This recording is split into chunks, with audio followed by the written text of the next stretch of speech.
कल्पतरु स्तोत्र, जो 1 अक्षर के छंद से लेकर 30 अक्षर के छंदों में निबद्ध एक महान काव्य ग्रंथ है। संस्कृत के अंदर पूज्य माता जी ने 145 छंदों में 24 भगवान की स्तुति की रचना की है, जिस स्तुति को हमने 3-4 महीनों के अंदर सभी जिज्ञासु भाई बहनों को अध्ययन कराया। इसके माध्यम से आप सबने भगवंतों के परिचय को जाना है। उसी क्रम श्रृंखला में भगवान महावीर का परिचय चल रहा है और 23, 24, 25 अक्षरी छंदों में आपने जाना। 4 छंदों के माध्यम से आषाढ़ शुक्ला षष्ठी के दिन भगवान महावीर कुंडलपुर बिहार में राजा सिद्धार्थ की महारानी त्रिशला के गर्भ में आए।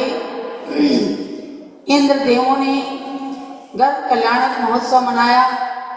पुनः चैत्र शुक्ला त्रयोदशी को जन्म कल्याणक मनाकर सुमेरु पर्वत की पांडुप शिला पर जन्माभिषेक किया और नंद्यावर्त महल के अंदर शिशु अवस्था में ही पालने में झूलते हुए महावीर को देख करके आकाशगामी चारण रिद्धिधारी मुनियों की सूक्ष्म शंका का समाधान हुआ था।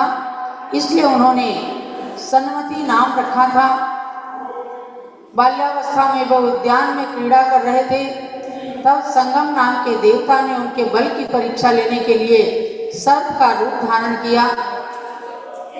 महावीर बालक माँ की गोदी के समान सर्प के फण पर चढ़कर क्रीड़ा करने लगे। तब उस देवता ने अपना रूप प्रकट कर उनका नाम महावीर ये सार्थक नाम रखा।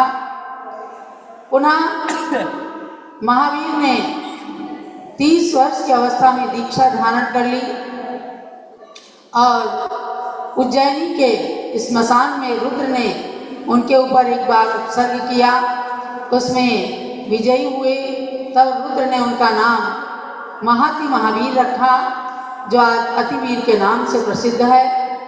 ऐसे महावीर भगवान के 5 नाम हैं: वीर, वर्धमान, सन्मति, महावीर और अतिवीर या महाति महावीर। ऐसे 5 नामों से संयुक्त महावीर ने मगशिर कृष्णा दशमी के दिन दीक्षा धारण की और 12 वर्ष की तपस्या के पश्चात 42 वर्ष की आयु में उन्हें जृंबिका ग्राम के ऋजुकूला नदी के तट पर केवल ज्ञान की प्राप्ति हुई।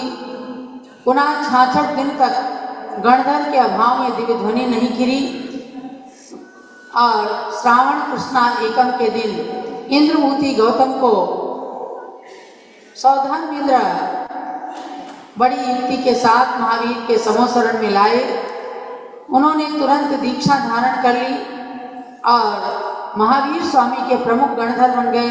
गौतम गणधर भगवान महावीर की दिव्य ध्वनि खिल गई।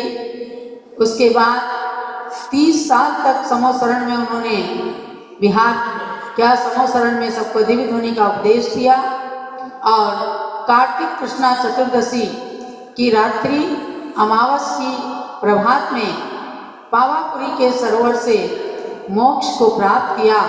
ऐसे भगवान महावीर के श्री चरणों में इस स्तुति के माध्यम से ज्ञानमती माता जी 24 अक्षरी तन्वी छंद के अंदर कहती हैं: स्यादिति वादः सुवचन अमृतम तेजिन संस्कृत गदमपहर्त्री मार्जयी त्वं हर मद हरणो नाथ सुवंश तिलक इह लोके ज्ञानमती श्री झटिति भवतु मे भक्तिवशात् तव मुनिगण वन्द्या स्वात्मज सिद्धिर ध्रुव सुख जननी सन्मति देव सकल विमलाशा। अर्थात हे जिन ते स्यात् इति वादः स्वचनम अमृतम, हे महावीर भगवान आपके स्याद्वाद यानी कथनचित वाले साद्वाद अनिकांतमयी इस प्रकार के शासन में आपके वचन अमृत के स्वरूप सबको प्रिय लगते हैं। संस्कृति गदम अपहर्त्री, और वो संसार के रोग को दूर करने वाले हैं। माने जो भगवान के वचनों को आत्मसात कर लेते हैं वे संसार समुद्र से पार हो जाते हैं।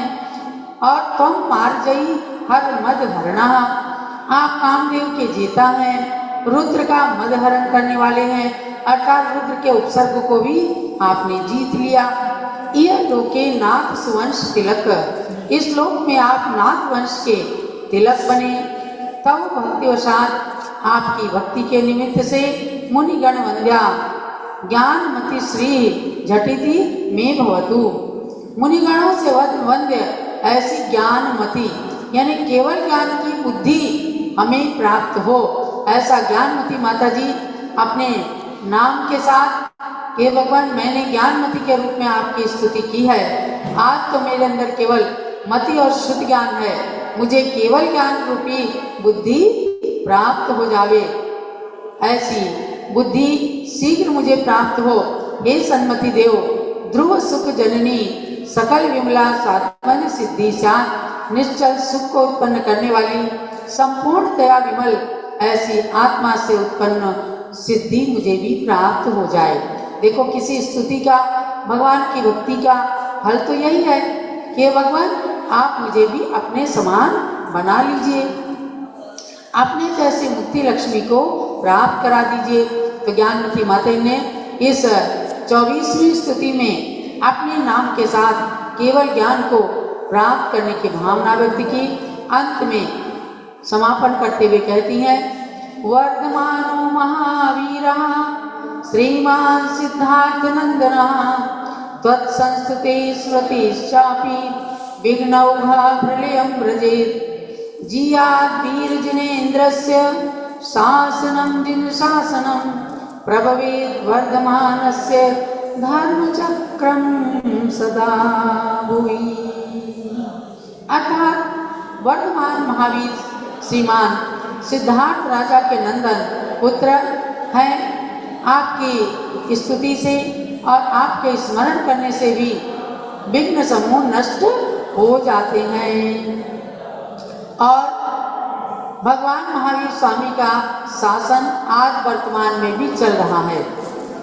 आज वर्तमान में भी शासन नायक महावीर भगवान कहे जाते हैं, क्योंकि जब तक कोई तीर्थंकर इस धरती पर नहीं आएगा तब तक महावीर भगवान का शासन ही कहलाएगा। इसलिए भगवान का शासन वही हुआ जिन शासन वह हमेशा जयशील होवे, और श्री वर्तमान का धर्म चक्र हमेशा इस भूतल पर अपना प्रभाव फैलाता रहे।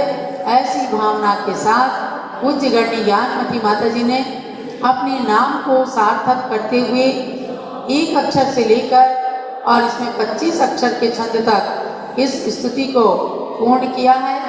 आगे ये तो 24 भगवान की स्तुति पूरी हो गई, लेकिन सभी भक्तों को, स्वाध्यायी भाई बहनों को ध्यान देना है कि अब आगे जो चतुर्विंशति तीर्थंकर स्तोत्र आ रहा है, ये सारी स्तुतियों का समावेश करके मक्खन के रूप में भगवान की कौन कौन से भगवान का क्या वंश है, कितनी कितनी आयु रही, कौन सा उनके शरीर का वर्ण आदि सब कुछ समाविष्ट करके कितने तीर्थंकर बाल यति हुए, इन सब को समाविष्ट करके 30 अक्षर तक के छंद तक में वो ये स्तुति भी निबद्ध की है, जो आगे हम आपको उसका भी परिचय कराएंगे।